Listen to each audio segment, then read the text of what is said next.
The latest, the Pokémon Go home for sex offenders. The latest on the Pokémon Go smartphone game craze, all times local, 9:45 p.m.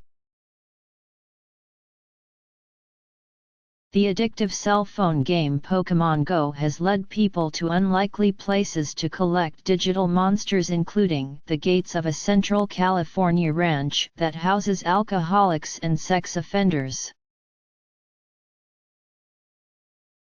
KSBY-TV reports that the game has a Pokestop at the outdoor sign of Sunny Acres, a San Luis Obispo sober living facility for the homeless, recovering drug and alcohol addicts, the mentally ill and released sex offenders.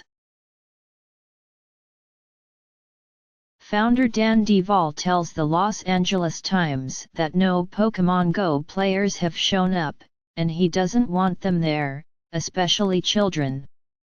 Duvall says some residents might be put at risk of violating parole conditions.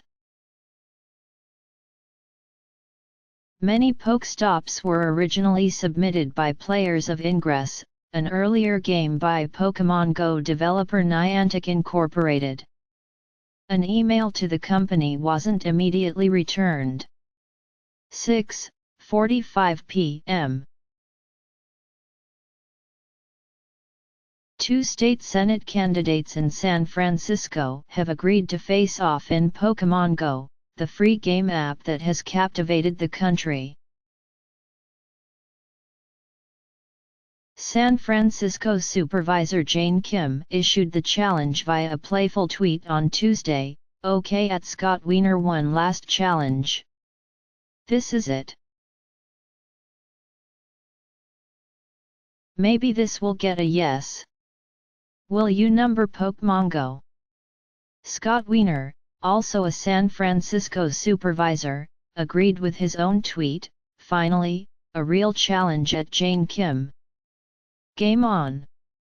Earlier this month, Wiener asked Kim to sign a pledge to stop demanding gimmicky pledges. This was after she asked his campaign to pledge to a positive campaign, including not using her name.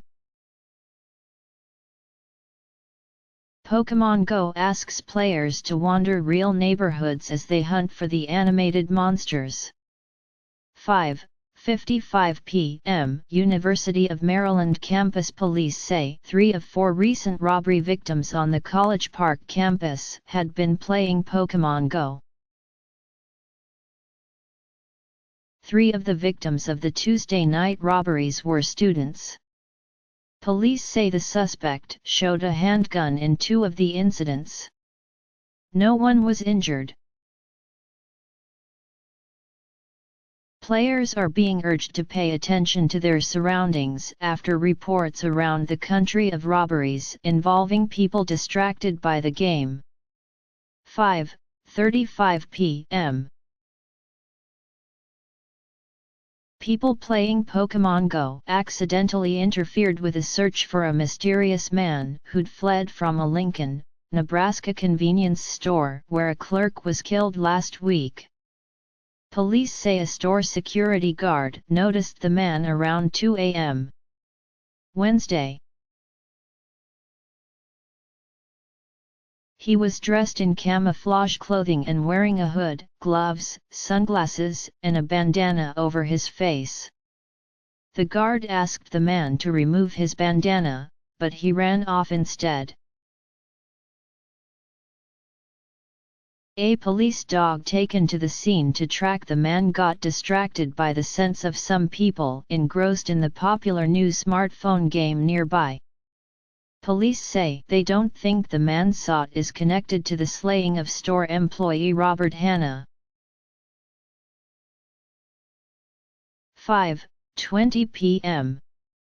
4 suspects have been arrested after a man told police in Auburn, Alabama that he was robbed at gunpoint while he was playing Pokémon Go. Auburn police said in a news release that the man was playing the game outside of a vacant building early Wednesday when he was approached by 4 men who attacked him and robbed him before fleeing in a vehicle. Authorities found the suspects, who were charged with first-degree robbery and third-degree assault, and recovered the victim's stolen property. 5 p.m. A woman in western Pennsylvania says her 15-year-old daughter was hit by a car while playing the popular new Pokémon Go game on her smartphone. Tracy Nolan tells WPXI-TV the game took her daughter across a busy highway Tuesday during the evening rush. She remains in the hospital Wednesday with an injured collarbone and foot, as well as cuts and bruises. The car's driver stopped and held her daughter's hand until emergency responders arrived. 4:35 p.m. So what is Pokémon Go? It's a free game app that you can download for your iOS or Android smartphone. The game asks players to wander their real-world neighborhoods on the hunt for the animated monsters made famous years ago by cartoons, video games, and trading cards. Players build their collections, make their Pokémon more powerful and battle other trainers in gyms. Setup is relatively quick.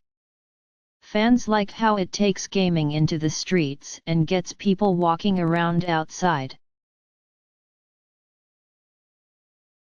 But the game has prompted privacy concerns, worries about walking into unsafe situations and trespassing on private property. 4:35 p.m.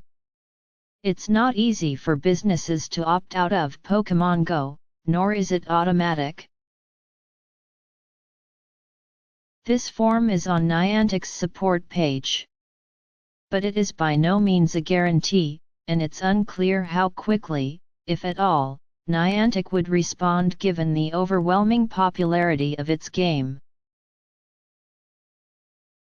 Using the form, you can ask Niantic to remove a Pokestop, where gamers can pick up special items, or gym, where they can battle and gain power. You must provide the feature's name, address and the reason why you want it removed. A drop-down menu forces you to pick a reason to get rid of a Pokestop or gym, but these may not match why a church, business, or museum wants it gone. The choices include if the location is dangerous, on private property or if it does not exist. 3:40 p.m. The Pokémon Go craze in the U.S. has people wandering into yards, driveways, cemeteries, and even an off-limits police parking lot in search of cartoon monsters. Authorities and others are warning trespassers they could get arrested or worse, especially if they cross paths with an armed property owner. Since the release of the smartphone game last week, police have gotten a flurry of calls from residents about possible burglars or other strangers in their neighborhood.